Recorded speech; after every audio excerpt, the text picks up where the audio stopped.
Hey, on today's coverage with Crowley, we're going to talk about rental reimbursement on your personal auto policy.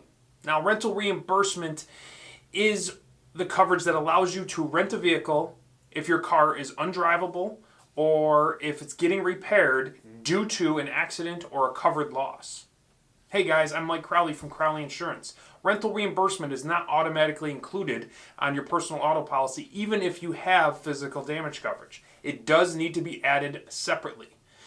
Most insurance companies will even allow you to add it on individual vehicles that are on your personal auto policy. The reimbursement is usually a certain percentage per day, and it's up to a max of 30 days. Some insurance carriers will only pay a percentage of the total cost to rent that vehicle as well. One thing to point out is you can get up to 30 days does not automatically mean you get 30 days rental coverage. Insurance carriers will only pay for the rental vehicle for the amount of days needed to repair your vehicle.